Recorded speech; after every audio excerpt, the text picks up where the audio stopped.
بسم الله الرحمن الرحيم. يا أيها النبي اتق الله ولا تطع الكافرين والمنافقين إن الله كان عليما حكيما. واتبع ما يوحى اليك من ربك ان الله كان بما تعملون خبيرا. وتوكل على الله وكفى بالله وكيلا. ما جعل الله لرجل من قلبين في جوفه وما جعل أزواجكم اللائي تظاهرون منهن أمهاتكم وما جعل أدعياءكم أبناءكم ذلكم قولكم بأفواهكم والله يقول الحق وهو يهدي السبيل. ادعوهم لآبائهم هو أقسط عند الله فإن لم تعلموا آباءهم فإخوانكم في الدين ومواليكم وليس عليكم جناح فيما أخطأتم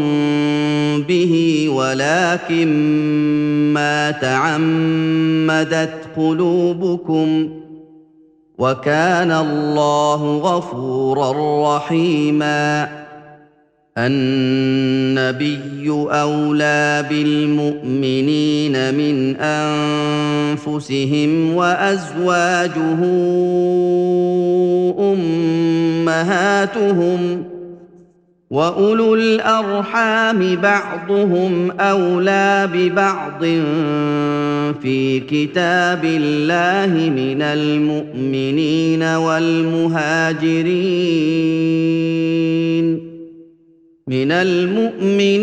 والمهاجرين إلا أن تفعلوا إلى أوليائكم معروفا كان ذلك في الكتاب مسطورا. وإذ أخذنا من النبيين ميثاقهم ومنك ومن نوح وإبراهيم وموسى وعيسى ابن مريم وأخذنا منهم ميثاقا غليظا ليسأل الصادقين عن صدقهم وأعد للكافرين عذابا أليما. يا أيها الذين آمنوا اذكروا نعمة الله عليكم إذ جاءتكم جنود فأرسلنا عليهم ريحا وجنودا لم تروها وكان الله بما تعملون بصيرا. إذ جاءوكم من فوقكم ومن أسفل منكم وإذ زاغت الأبصار وبلغت القلوب الحناجر وتظنون بالله الظنونا هنالك ابتلي المؤمنون وزلزلوا زلزالا شديدا واذ يقول المنافقون والذين في قلوبهم مرض ما وعدنا الله ورسوله الا غرورا واذ قالت طائفة منهم يا أهل يثرب لا مقام لكم فارجعوا ويستأذن فريق منهم النبي يقولون إن بيوتنا عورة وما هي بعورة إن يريدون إلا فرارا ولو دخلت عليهم من أقطارها ثم سئلوا الفتنة لآتوها وما تلبثوا بها إلا يسيرا ولقد كانوا عاهدوا الله من قبل لا يولون الأدبار وكان عهد الله مسؤولا قل لن ينفعكم الفرار إن فررتم من الموت أو القتل وإذا لا تمتعون إلا قليلا قل من ذا الذي يعصمكم من الله إن أراد بكم سوءا أو أراد بكم رحمة ولا يجدون لهم من دون الله وليا ولا نصيرا قد يعلم الله المعوقين منكم والقائلين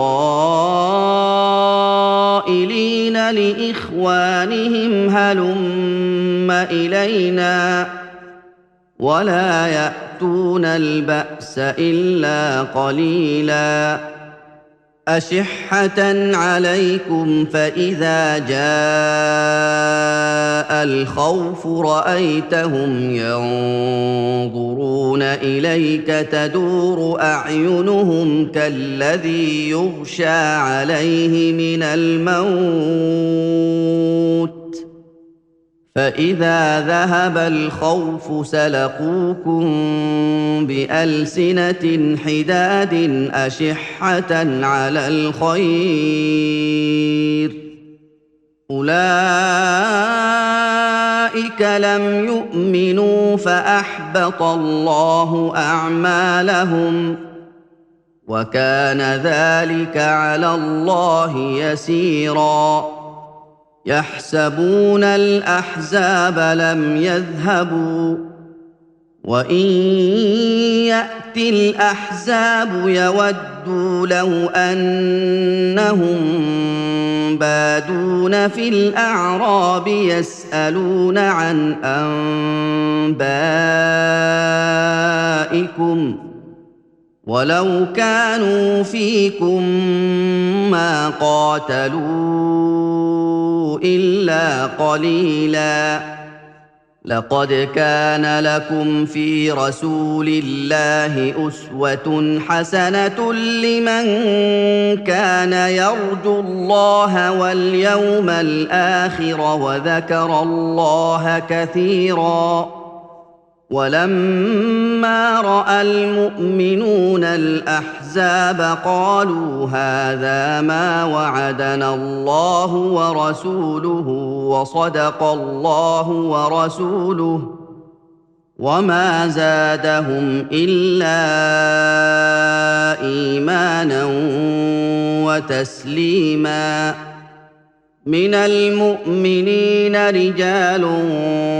صدقوا ما عاهدوا الله عليه فمنهم من قضى نحبه ومنهم من ينتظر وما بدلوا تبديلا ليجزي الله الصادقين بصدقهم ويعذب المنافقين إن شاء أو يتوب عليهم إن الله كان غفورا رحيما ورد الله الذين كفروا بغيظهم لم ينالوا خيرا وكفى الله المؤمنين القتال وكان الله قويا عزيزا وأنزل الذين ظاهروهم من أهل الكتاب من صياصيهم وقذف في قلوبهم الرعب فريقا تقتلون وتأسرون فريقا وأورثكم أرضهم وديارهم وأموالهم وأرضا لم تطئوها وكان الله على كل شيء قديرا يا أيها النبي قل لأزواجك إن كنتن تردن الحياة الدنيا وزينتها فتعالين أمتعكن وأسرحكن سراحا جميلا وإن كنتن تردن الله ورسوله والدار الآخرة فإن الله أعد للمحسنات منكن أجرا عظيما يا نساء النبي من يأت منكن بفاحشة مبينة يضاعف لها العذاب ضعفين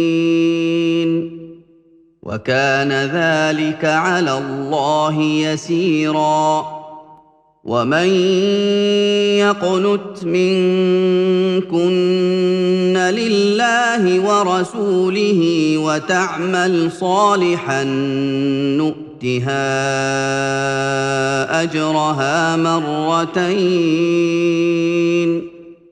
نؤتها أجرها مرتين وأعتدنا لها رزقا كريما يا نساء النبي لستن كأحد من النساء إن اتقيتن فلا تخضعن بالقول فيطمع الذي في قلبه مرض وقلن قولا معروفا وقرن في بيوتكن ولا تبرجن تبرج الجاهلية الأولى وأقمنا الصلاة وآتينا الزكاة وأطعنا الله ورسوله إنما يريد الله ليذهب عنكم الرجس أهل البيت ويطهركم تطهيرا واذكرن ما يتلى في بيوتكن من آيات الله والحكمة إن الله كان لطيفا خبيرا إن المسلمين والمسلمات والمؤمنين والمؤمنات والقانتين والقانتات والصادقين والصادقات والصابرين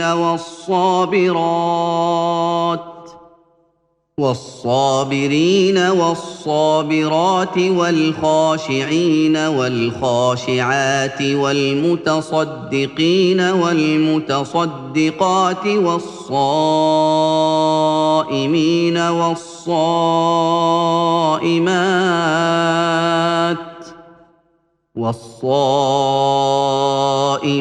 والصائمات والحافظين فروجهم والحافظات والذاكرين الله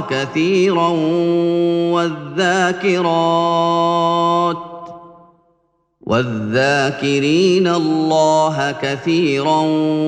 والذاكرات أعد الله لهم مغفرة وأجرا عظيما. وما كان لمؤمن ولا مؤمنة إذا قضى الله ورسوله أمرا أن يكون لهم الخيرة من أمرهم ومن يعص الله ورسوله فقد ضل ضلالا مبينا. وإذ تقول للذي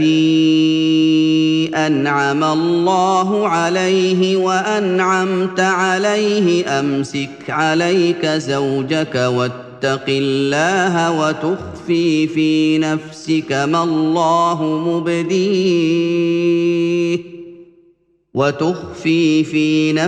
ما الله مبديه وتخشى الناس والله أحق أن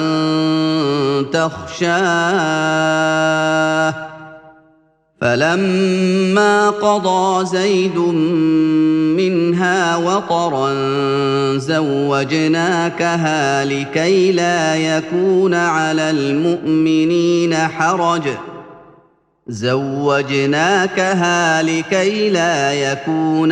المؤمنين حرج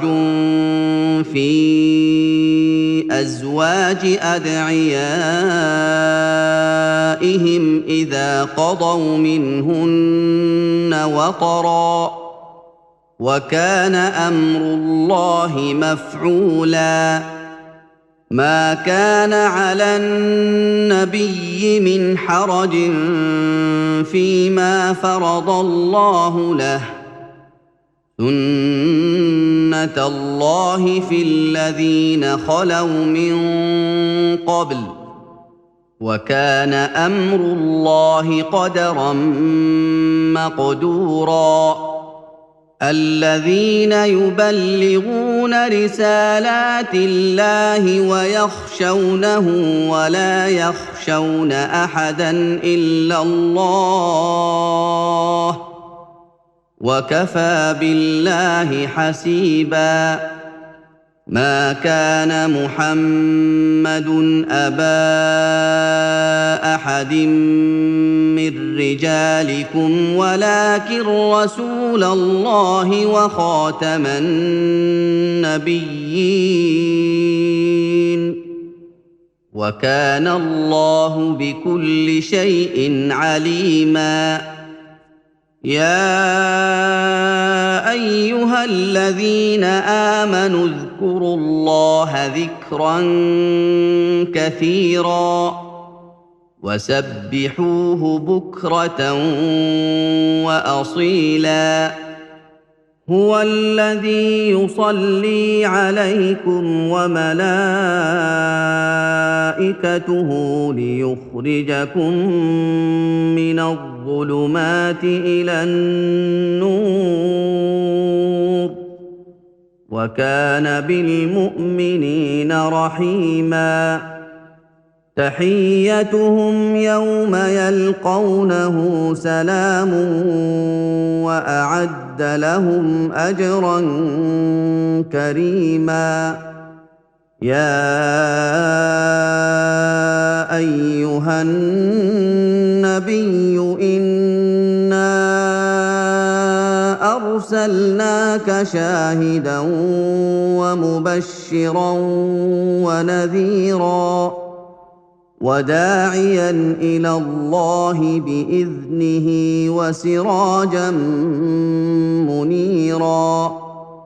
وبشر المؤمنين بان لهم من الله فضلا كبيرا ولا تطع الكافرين والمنافقين ودع اذاهم وتوكل على الله وكفى بالله وكيلا يا ايها الذين امنوا اذا نكحتم المؤمنات ثم طلقتموهن من قبل ان تمسوهن إذا نكحتم المؤمنات ثم طلقتموهن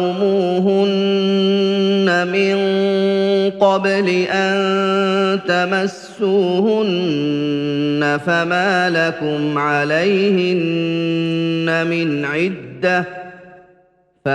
لكم عليهن من عدة تعتدونها فمتعوهن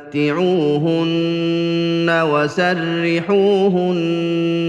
سراحا جميلا يا ايها النبي انا احللنا لك ازواجك اللاتي اتيت اجورهن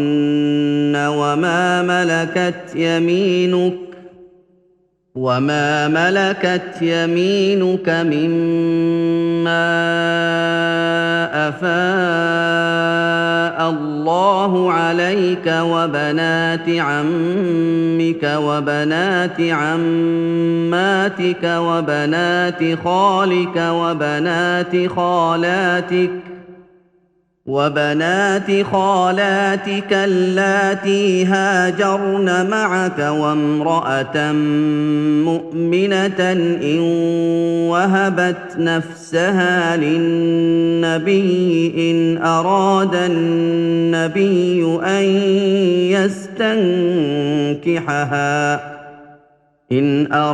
النبي أن يستنكحها خالصة لك من دون المؤمنين قد علمنا ما فرضنا عليهم في أزواجهم وما ملكت أيمانهم لكي لا يكون عليك حرج وكان الله غفورا رحيما ترجي من تشاء منهن وتؤوي إليك من تشاء ومن ابتغيت ممن عزلت فلا جناح عليك ذلك أدنى أن تقر أعينهن ولا يحزن ويرضين بما آتيتهن كلهن والله يعلم ما في قلوبكم وكان الله عليما حليما لا يحل لك النساء من بعد ولا أن تبدل بهن من أزواج ولو أعجبك حسنهن إلا ما ملكت يمينك وكان الله على كل شيء رقيبا يا ايها الذين امنوا لا تدخلوا بيوت النبي الا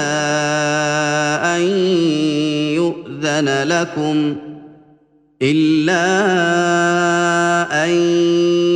يؤذن لكم إلى طعام غير ناظرين إناه ولكن إذا دعيتم فادخلوا فإذا طعمتم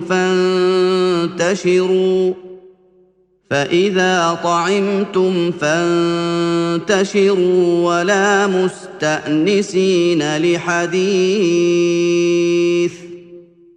إن ذلكم كان يؤذي النبي فيستحيي منكم والله لا يستحيي من الحق وإذا سألتموهن متاعا فاسألوهن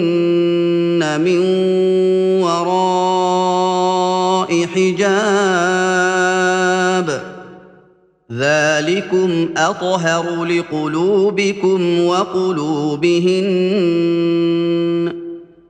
وما كان لكم أن تؤذوا رسول الله ولا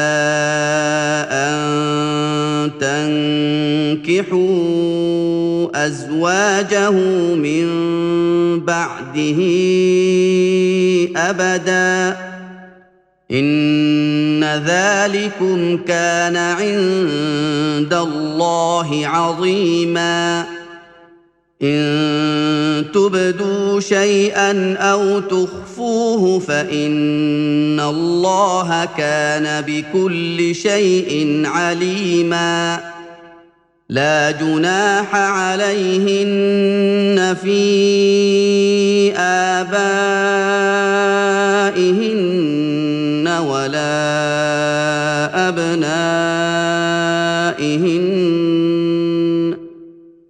ولا أبنائهن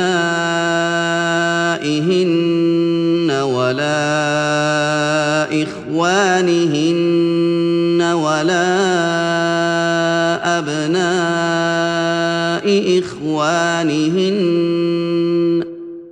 ولا أبناء إخوانهن ولا أبناء أخواتهن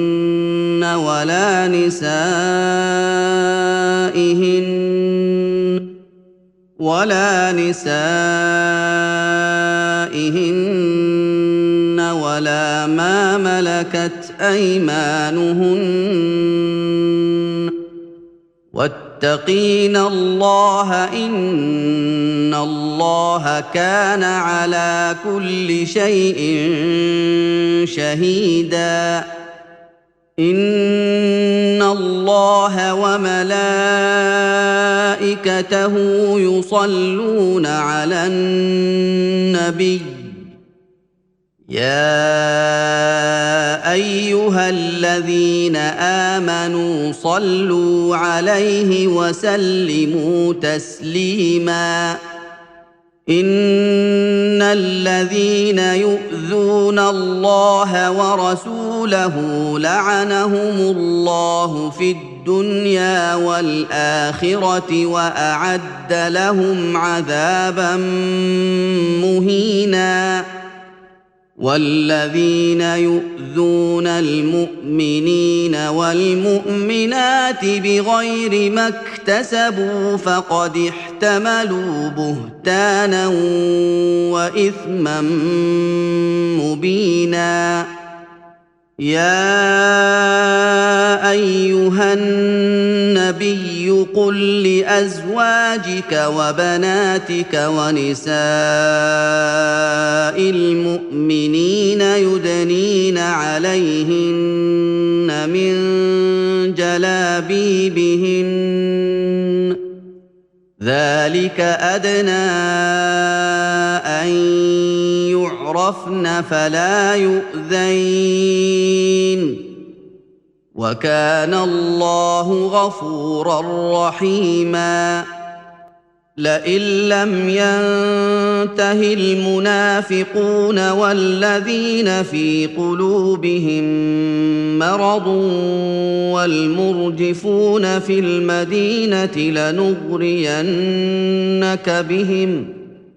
والمرجفون في المدينة لنغرينك بهم ثم لا يجاورونك فيها إلا قليلا ملعونين أينما ثقفوا أخذوا وقتلوا تقتيلا سنة الله في الذين خلوا من قبل ولن تجد لسنة الله تبديلا يسألك الناس عن الساعة قل إنما علمها عند الله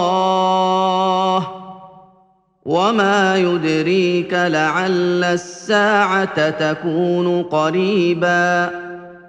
إن الله لعن الكافرين وأعد لهم سعيرا خالدين فيها أبدا لا يجدون وليا ولا نصيرا يوم تقلب وجوههم في النار يقولون يا ليتنا أطعنا الله وأطعنا الرسولا وقالوا ربنا إنا أطعنا سادتنا وكبراءنا فأضلونا السبيلا ربنا آتهم ضعفين من العذاب والعنهم لعنا كبيرا يا أيها الذين آمنوا لا تكونوا كالذين آذوا موسى فبرأه الله مما قالوا وكان عند الله وجيها يا أيها الذين آمنوا اتقوا الله وقولوا قولا سديدا يصلح لكم أعمالكم ويغفر لكم ذنوبكم ومن يطع الله ورسوله فقد فاز فوزا عظيما إنا عرضنا الأمانة على السماوات والأرض والجبال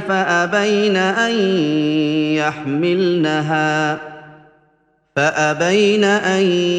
يحملنها وأشفقن منها وحملها الإنسان إنه كان ظلوما جهولا ليعذب الله المنافقين والمنافقات والمشركين والمشركات ويتوب الله على المؤمنين والمؤمنات وكان الله غفورا رحيما